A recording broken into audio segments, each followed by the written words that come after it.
बँकांमधील ग्राहकांना होणारा त्रास, विविध गैरप्रकार तसंच विविध मागण्यांसाठी भारतीय मित्र समूहातर्फे गुरुवारी 4 जून रोजी ठिय्या आंदोलन करण्यात येणार आहे।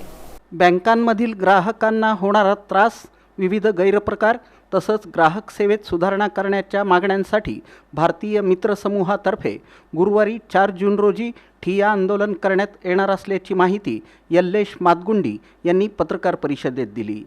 बँकांचे ग्राहक आणि गुंतवणूकदार म्हणून आलेले अनुभव, मानसिक त्रास तसंच बँकिंग व्यवस्थेतील त्रुटींविषयी जनजागृती करण्याच्या उद्देशानं हे आंदोलन करण्यात येणार आहे।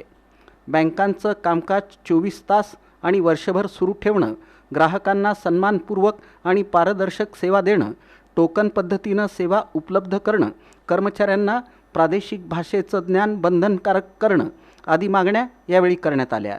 बँक कर्मचाऱ्यांवर विमा, म्युच्युअल फंड यासारख्या उत्पादनांच्या विक्रीसाठी टार्गेटचा दबाव टाकू नये, अनावश्यक शुल्क आकारणं थांबवावं, ग्राहकांसाठी प्रसाधनगृहाची सुविधा उपलब्ध करावी तसंच रिक्त पदे तातडीनं भरावीत अशी ही मागणी करण्यात आली।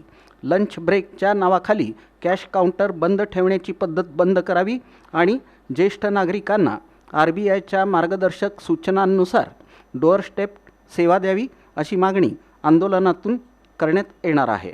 या पत्रकार परिषदेला विजयकुमार अंकम, यल्लादास पारपेल्ली, कुमार नल्ला, जगदीश नल्ला आणि लक्ष्मण चंदनकेरी उपस्थित होते।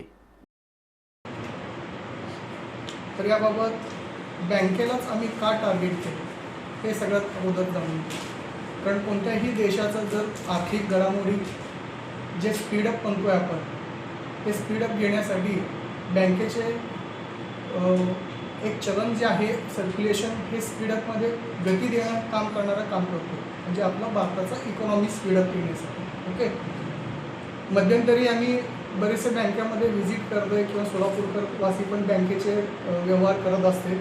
त्या बाबतीत असे आढळून आलेले आहेत काही की बँकेचे आणि त्यातल्या त्यात नॅशनलाइज बँकेचे स्टाफ कमी, ओके, आणि आलेल्या कस्टमरचा गैरव्यवहार किंवा त्यांना वर्तवणूकपूर्वक वागणूक न देणे, ओके, त्या समस्या दिवसेंदिवस उद्भवते।